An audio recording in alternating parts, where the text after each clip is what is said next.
all the clashes, all the problems of human beings are because they are not what they talk. Ideals are out of their life.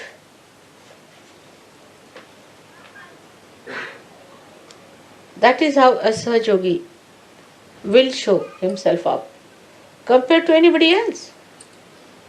Take an example, say, of Abraham Lincoln. All right? Abraham Lincoln believed that everybody must have freedom and the government should be for the public, for the people. Whatever he taught, he practiced it. Whatever he believed in, he worked it out. He gave his life for it. That's why he's a great man.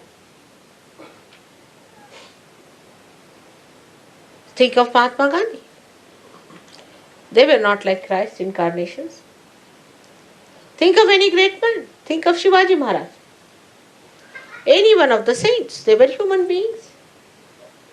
But once they knew this is the principle on which we have to live, they become one with the principles. They do not compromise.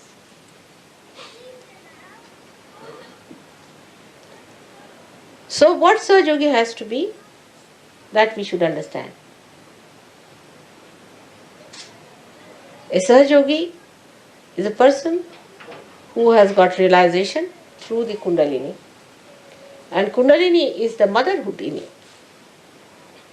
Is the caring, nourishing power. But mother will never compromise with the son. If he wants to kill somebody, she'll say no. I mean, a real mother. She will even shoot that son who tries to do wrong things. In the same way, if you become the mother of yourself, then you have to look after yourself in the same manner that you nourish yourself. And all others also. You have to nourish them, care for them, and do not compromise with wrongdoings, unrighteous things, absurd things.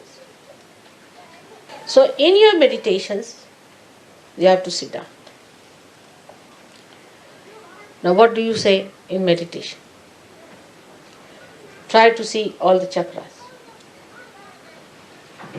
What chakras are catching? Face it yourself.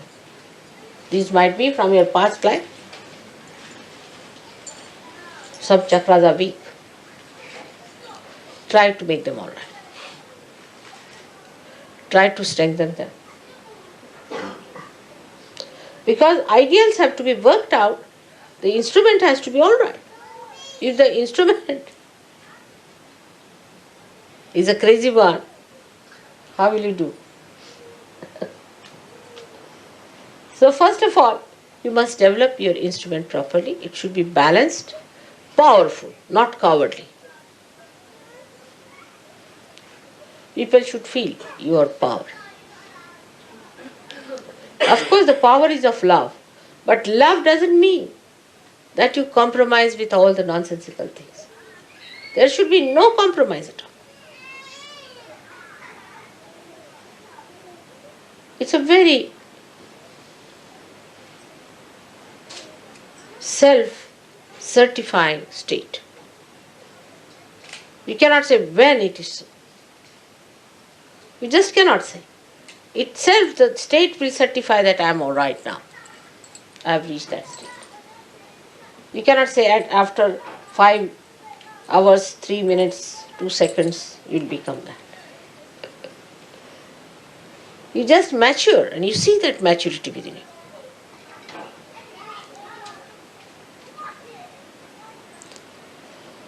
Once you understand that unless and until you become your ideals, you are not a Sahaja Yogi. Everybody can call themselves Sahaja Yogi. There's no inauguration. We don't have any sort of a inauguration of a university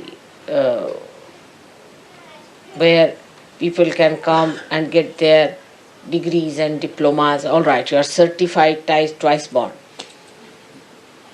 There are some who are several times twice born. They are twice born today, tomorrow they are not. Then again they come twice born, again twice born. Some of them can be 108 times twice born in surgery. And even then they are not certified. So you have to give yourself a certificate. There is no university to do that. You have to understand yourself. What are your problems? Why you are behaving like that? You treat yourself as a child. When it is needed, you have to rebuke yourself. When you have to glorify, you should glorify yourself. So now you separate. You become the mother, the spirit is the mother, and you, whatever you are, which has to grow, is the child. Mother is the ideal. She is the inspiration. She is the power. And the child is the recipient. If the child is an obstinate fellow, then you can't do anything about it. Also find out. You might be one of them. I know who are they like that. There are many. And you can find them out in no time. Obstinate fellows, if they live with 10 people, suddenly we hear reports of their existence. They are quite eloquent. Even if they are not talking a word, people can tell you, I had a fight with such and such. That person said such and such thing to me. That person was so cruel to me. That person demanded this. You know which person it is, where. You see, as diamond can be made out, thorns can be made out also anytime you go near the thorn, anyone. Without exception, it will bite everyone. It is not going to spare, it's a thorn. So thorn has to be a thorn. But if you are a Sahajogi, you have to be a flower. And a strong flower. And an eternal flower that always grows, does not fade. Always growing, never fades. Such a flower you have to be. Then you will be surprised that you do not get into a trip of ego, neither you go into a complete collapse of super-ego. So much you know that any one of you can be called as a scholar, I can tell you. I mean, so many times people have asked me, are they all scholars that you have, your disciples? You know so much, much more than any saint ever knew, I can assure. But you know only in the brain, outside. It's all blah, blah, blah. It comes to the brain, you use it to show off to others, and finished. It doesn't even settle down there. Then how will it go to the heart? So everybody is talking big. They can impress people. I mean, if some journalists come here, they'll be so impressed by the Sahajogis. So many wise men in England sitting down here. But you laugh at yourself. You have known all this because I've been speaking too much. Also, the spirit is shining. Let your spirit shine in such a way that people know this is a man who is completely integrated. The spirit, the talk, the behavior, the life itself is completely integrated. And this is what is Sahasrara. So if there is no integration, you have not achieved your Sahasrara.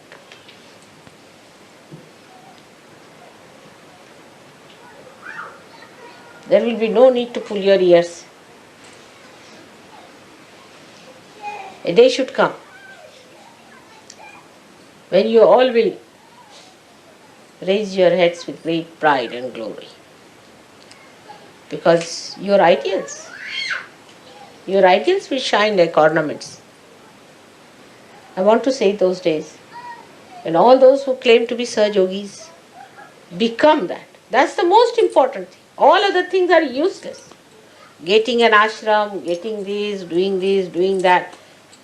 Forget it.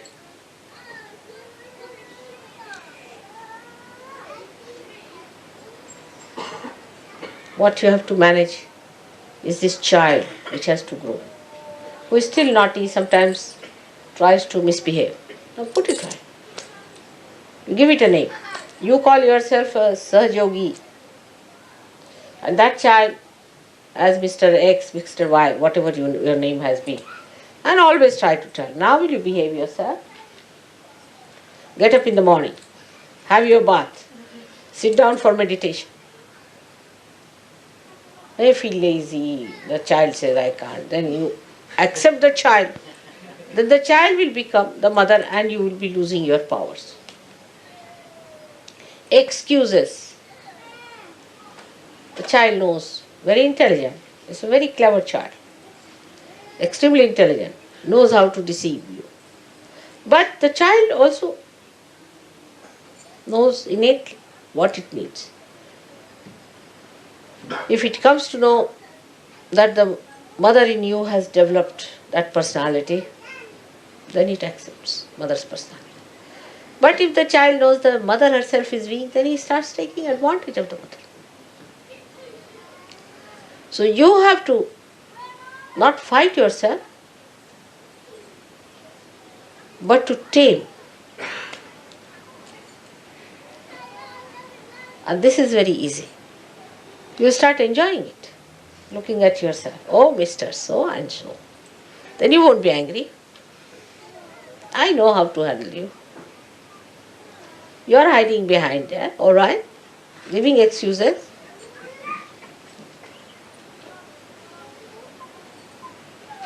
And the child grows big. So big that mother sees that and is amazed. Like in Sri Krishna's childhood. The mother was Yashoda. And the child was Sri Krishna. It's very symbolic. And he used to play very naughty tricks. And she said, you went and ate that mud from there. I know you have eaten. He said, how can I eat? How can I? I can't even go out of the house. I'm sitting down here. Where is the mud? How can I eat? You did eat. I know you have eaten. So, better show me your mouth. He says, really? And then the mouth opens and the complete Vishwasvarupa. Complete vision of the whole Vishwa she sees. And the mother falls at his feet. That's what it should be. This mother has to fall at the feet of the child that has grown.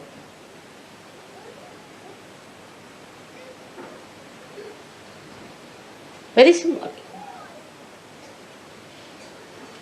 That is how you have to grow into that Vishwaswarupa, into that collective being,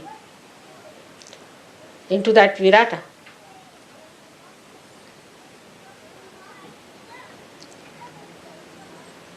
Arjuna and Sri Krishna is another very good symbolic thing.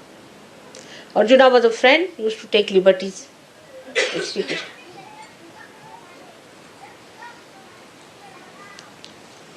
Sri Krishna tried to tell him about Gita, all these things. But still, Sri Krishna could not convince him of that. All these were just outside, blah blah blahs. As mother talks are very entertaining, very humorous, nice to hear them. Instead of listening to any music, better to hear mother's talks. And then the people think if they are listening to mother, they have become mother already. That's what happened to Arjuna also. But still, he found out that there's something lacking in him. That he has not become the ideal. Still his attention is not there as it should have been. So he asked Sri Krishna, I think I'll see your great image. Krishna said, all right, are you prepared? He said, yes, I am prepared. And then he became the Virata, the vision of the Virata. And when he saw it, he said, stop it, it's too much for me. That's what should happen to your friend who is this child. That it should become that Virat. When you see that, you should be amazed at yourself, oh God, I have grown like this. Just like Yashoda falling at the feet of the little child. You have to fall at the feet of the child that is within. I'm sure this will happen now. So remember that no argument, no explanation. Mother is forgiving. She'll forgive you everything.